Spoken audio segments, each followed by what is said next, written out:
Hello and good morning to everyone. Today I will start topic start करने जा रहे हैं। इसका नाम है जनसंख्या। सभी अपना अपना कॉपी में हेडिंग देगा।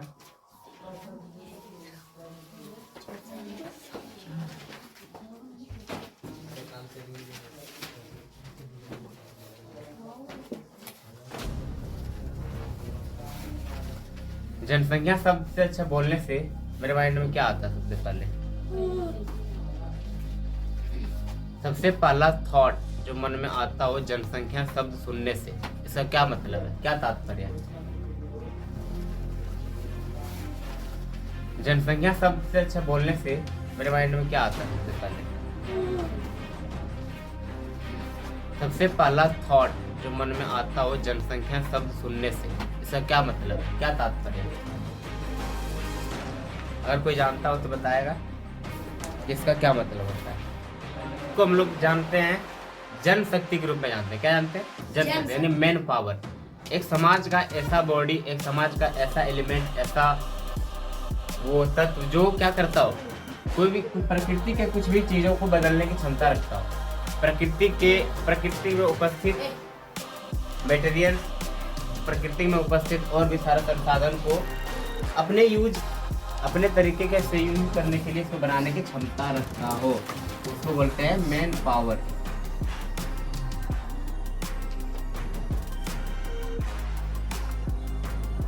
कोई प्रकृति का कोई भी चीज डायरेक्ट अब यूज नहीं कर सकते। प्रकृति का कोई भी, जैसे पत्थर है, मिट्टी है, उसको डायरेक्ट हम क्या यूज कर सकते हैं? क्या कर सकते हैं उसको? पत्थर में क्या कर सकते हैं? मिट्टी को क्या कर सकते हैं? डायरेक्ट उसका यूज है नहीं, लेकिन उस मिट्टी को अगर हम पानी मिला के उसको साना जाए, उसको ईंटा बना दिया तो उससे घर बना सकते हैं। उस पत्थर को पॉलिश करके अगर टाइल्स बना दिया है तो उसको हम घर में लगाते हैं। अगर कोई सीमेंट जैसे बनता है, पुल बनता है, तो वो क्या होता है? वो सारा मटेरियल जो इंफ्रास्ट्रक्चर जो डेवलप होता है, जो बनता है, वो सब का सब कहाँ से लिया जाता है? प्रकृति से ही हमें मिलता है। और उससे ये क्या होता है कि हम लोग उस सामान को यूज करके, प्रकृति के द्वारा दिए हुए चीजों को या मटेरियल से पदार्थ को यूज करके हम लोग क्या करते हैं?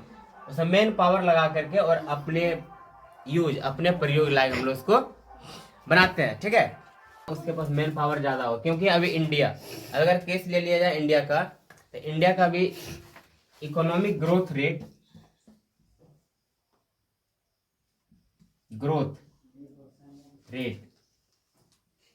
पूरा वर्ल्ड में सबसे ज्यादा हाई है। क्या है?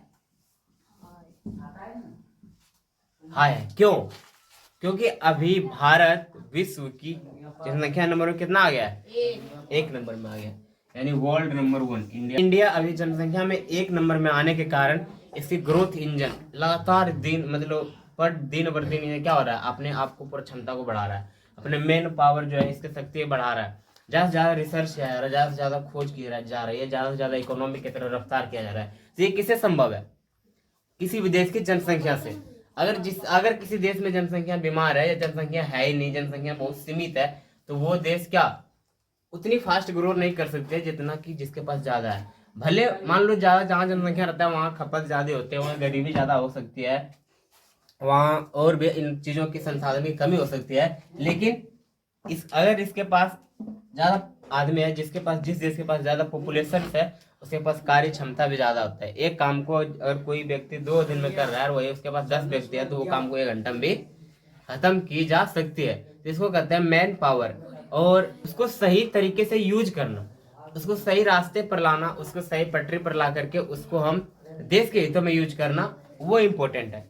ऐसा नहीं है कि जनसंख्या बढ़ा दिए, उसका कोई यूज नहीं है, उसको स्किल नहीं दिया गया, उसको पढ़ाया नहीं गया, उसके अंदर कुछ ह्यूमन थिंकिंग नहीं है, उसके अंदर कुछ ह्यूमैनिटी नहीं है, तो वो जनसंख्या का मतलब नहीं हुआ।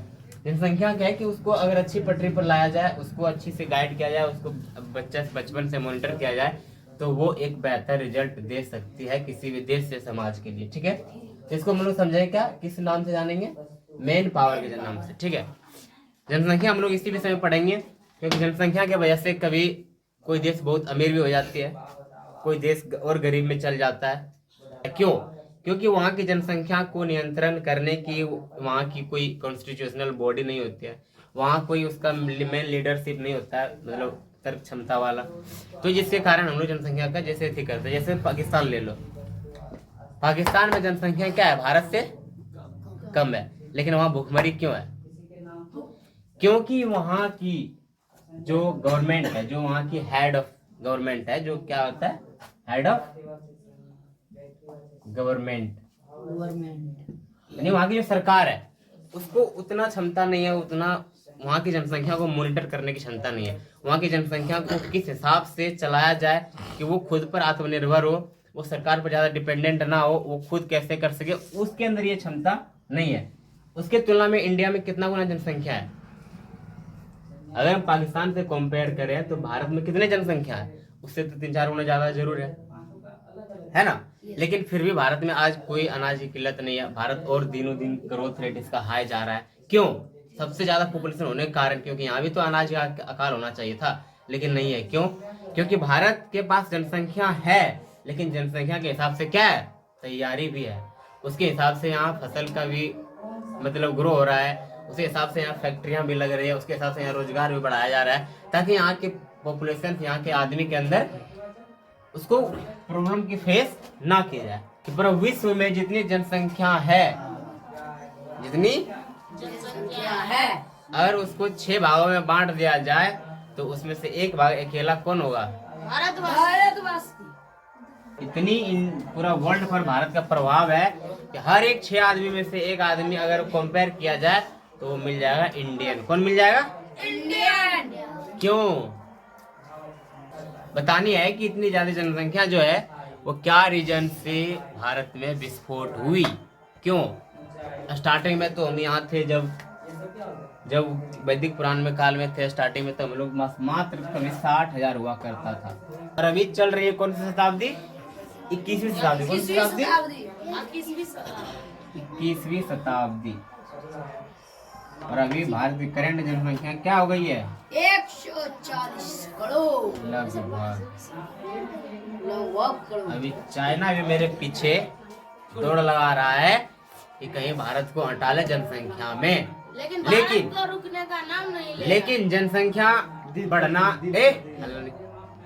ध्यान से सुनेगा, जनसंख्या बढ़ना कोई भगवान का आशीर्वाद या भगवान का प्रसाद नहीं समझना चाहिए।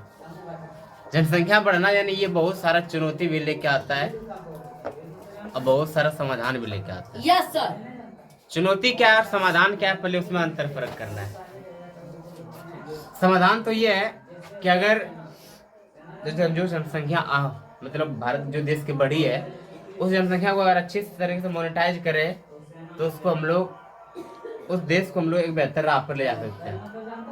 और उसकी जो जनसंख्या का नेगेटिव इफेक्ट है, जो नेगेटिव नकारात्मक जो प्रभाव है, जो खराब हो सकती है समाज के लिए, वो हो सकती है कि पहले बात है कि जितना जनसंख्या बढ़ेगा उतना माइंडसेट बढ़ेगा, उतना थॉट उस देश में बढ़ेगा, उतना विचार वहाँ पनपेगा, और वो क्या करेगा? हो सकता है कोई उसमें से आतंकवादी बन जाए, हो सकता है कोई उसमें से गुंडा बन जाए, हो सकता है किसी देश को ये देश अच्छा नहीं लग रहा हो सकता है कोई चाहे इस देश को उड़ा दे। यानी कि वो अगर जनसंख्या पनप रही है तो उसके साथ क्या हो रहा है, समस्याएं भी पनप रही है। हो सकता है वो लूटपाट करे देश में, हो सकता है वो इस इरादा से पनपे कि उसको अगर मान लो अच्छी शिक्षा नहीं मिलेगी वजह से, हो सकता है वो भ्रष्टाचारी बन जाए। तो वो कहाँ पर ज्यादा संभावना है? जहाँ ज्यादा जनसंख्या है। हो सकता है वहाँ भूखमरी भी आया, अगर अनाज का किल्लत होगा तो हो सकता है वहाँ जमीन बचे ही ना खेती करने लायक, क्योंकि उतना जनसंख्या सब घरे बनाने में खत्म कर देगा। हो सकता है वहाँ उस देश में रोजगार उतना ना हो पाए। तो ये क्या होता है? ये हो गया इसका नेगेटिव इफेक्ट। क्या हो गया? जनसंख्या बढ़ने की नकारात्मक प्रभाव, जो एक अच्छी समाज को नीचे ले जा सकती है।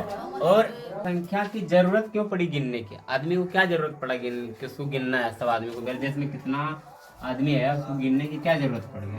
सबसे पहले हम लोग ये जानेंगे कि हम लोगों को जनसंख्या यानी भारत कोई भी देश को उसकी जनसंख्या गिनने की क्या जरूरत है। बस है तो है, बढ़ रहा है तो बढ़ रहा है, घट रहा है तो घट रहा है, फिर गिनने की क्या मतलब होता है? इसके पीछे देखो, ध्यान से सुनो, इसके पीछे भी समाज को एक जैसा विकास करने, समाज को एक लेवल पर लाने के लिए जनसंख्या की गिनती जरूरी है। क्योंकि अगर मान लो हम लोग एक जगह रह के मान लो रह रहे हैं और यहाँ देख रहे हैं कि यहाँ सबको पक्का घर है, तो कोई जरूरी है दूसरा गांव में किसी के पास पक्का घर होगा? अगर मान लो मुखिया मान लो जिस जहाँ जीता हुआ है, जब मान लो जिस देश का प्रधानमंत्री है उस शहर में जो रह रहा है उस शहर में सब अमीर ही है, उसको लग रहा है कि पूरा मेरा देश क्या है, अमीर है। लेकिन उसको पता है कि गांव में बहुत गरीब आदमी भी रहता है? नहीं पता। कैसे पता रहेगा? क्योंकि अगर प्रधानमंत्री अगर वहां उठ के जाएगा ना गरीबों के पास, तो वहां भी तुरंत कारपेट बिछा दिया जाएगा, तो उसको गरीबी दिखेगा कैसे? कोई नेता को गरीबी कैसे दिखेगा? जहां भी जाता है उसके सामने कारपेट, फूल, सिक्योरिटी, तो उसको दिखेगा कैसे गरीबी? जहाँ पे लेता है सबको गरीबी तो ढक जाता है ना।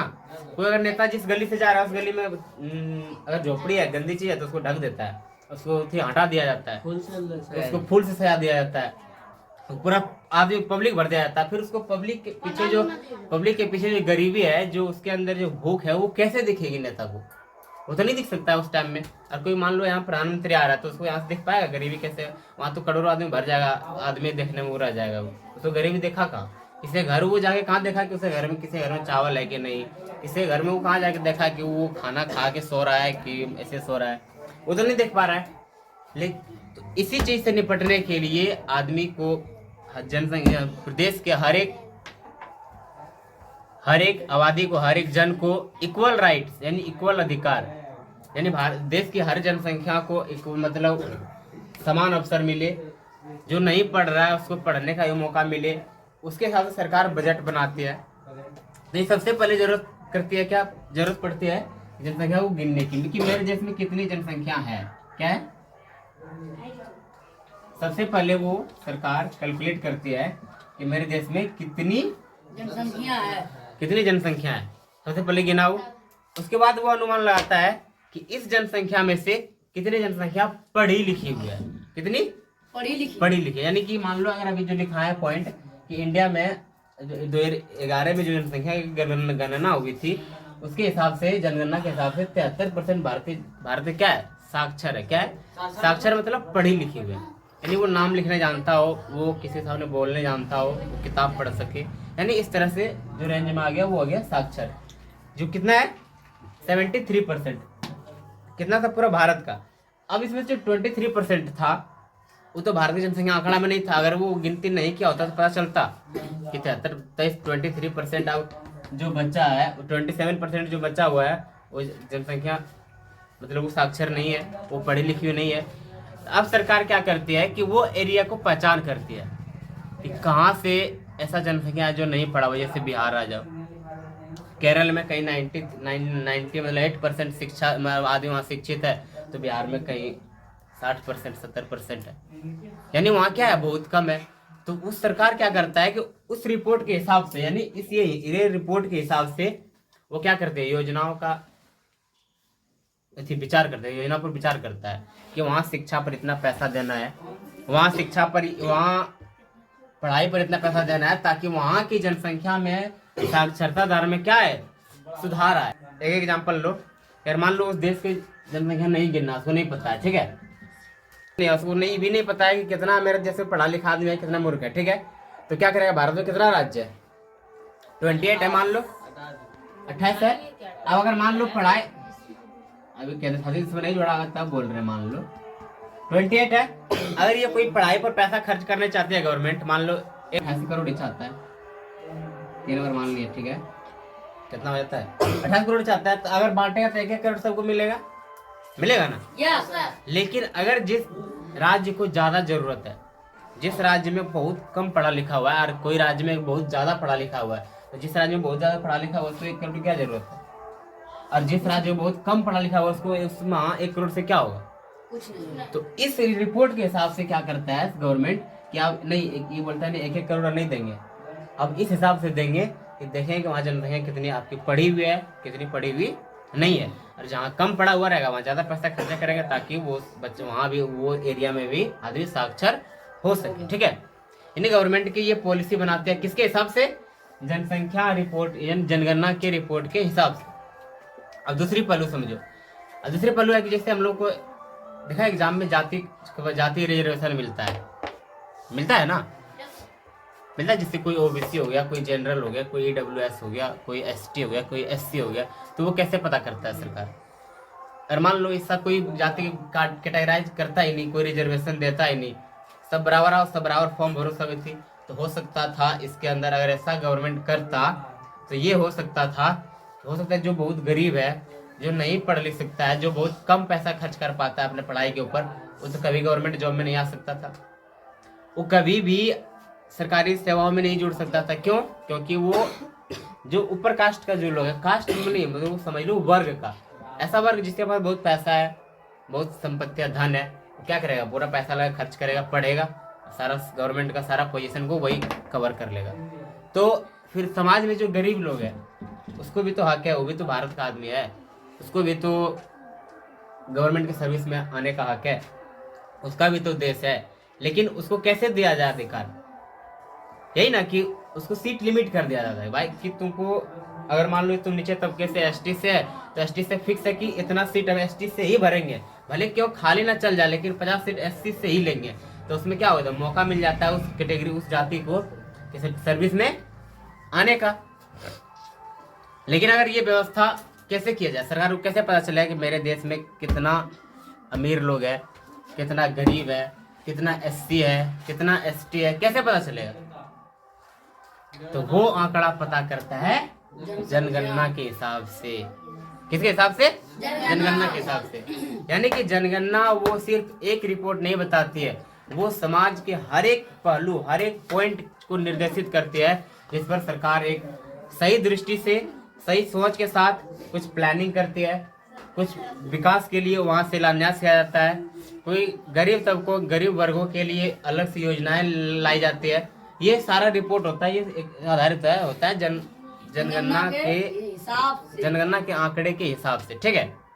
शिक्षा के तरफ बच्चों को या गांव समाज के बच्चों को खींचने के लिए, उसके पेरेंट्स को मोटिवेट करने के लिए सरकार स्कूल में कितनी योजनाएं चलाती है।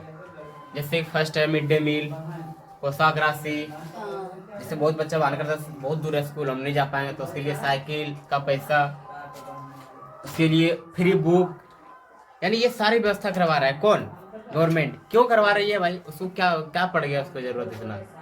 इसलिए क्योंकि बिहार की जनसंख्या की साक्षरता दर क्या बहुत कम है दूसरे राज्यों की तुलना में, और सरकार इस पर पैसा इसलिए खर्च कर रही है क्योंकि कम से कम इसको इक्वल समान रास्ते पर लाया जाए, एक लेवल में इसको लाया जाए। देश की पूरी जनसंख्या जहाँ भी स्टैंड है, जहाँ बड़े जहाँ मतलब जो राज्य अगर हाईएस्ट जो साक्षरता दर लेकर के है, उसके लेवल बिहार को भी लेके जाके खड़ा किया जाए। इसीलिए बहुत अलग अलग तरीके से योजनाएं चलाई जा रही है। किसके लिए? गरीब मतलब समाज, गरीब गांव में स्कूलों में चलाया जा रहा है, ताकि वो गरीब तबके के जो बच्चे हैं वो भी पढ़े, वो कमाने के लालच में ना जाए, उसको फ्री में सर्विस दिया जाए, उसको लुभाने के लिए मिड डे मील दिया जाए, उसको लुभाने के लिए पोशाक राशि दिया जाए, छात्रवृत्ति दिया जाए। ये सारी योजनाएं का मोटिव ये क्या है?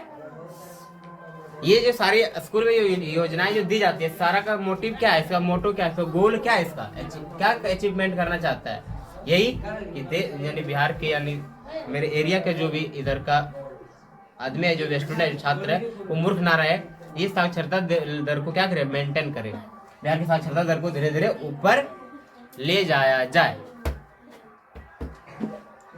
The reason behind that why we are number 1 in the world in population।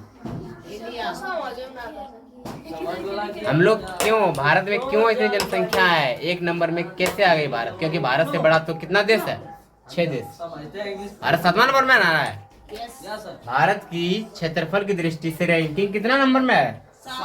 7वां number. लेकिन जनसंख्या में 1। रीजन भारत का जलवायु बहुत बढ़िया है। हाँ, भारत की जलवायु बहुत अच्छी है। यानी भारत की जलवायु जैसी जलवायु तुमको तो कहीं और महादेश में नहीं मिलने के कारण यहाँ की जनसंख्या क्या है? निरंतर ग्रोथ कर रही है। अधिक से अधिक जीव, अधिक से अधिक जो ह्यूमन काइंड है वो यहीं रहना चाहता है। इसी तरह की जलवायु में वो मिलना चाहता है, इसी तरह की जलवायु में घुल मिल रहना चाहता है, क्योंकि यहाँ नहीं तो ज्यादा गर्मी है, नहीं ज्यादा बरसात और नहीं ज्यादा ठंडी, यानी सब इक्वल मात्रा में आदमी फेस करो और सबका आनंद उठाओ और पूरे वर्ष को एंजॉय करो, है ना। और उसके बाद क्या है, आदमी को सबसे बड़ा फैक्टर होता है रहने के लिए लोकतंत्र, वहाँ आजादी, वहाँ स्वतंत्रता, और वो भारत में कूट कूट कर भरा हुआ है।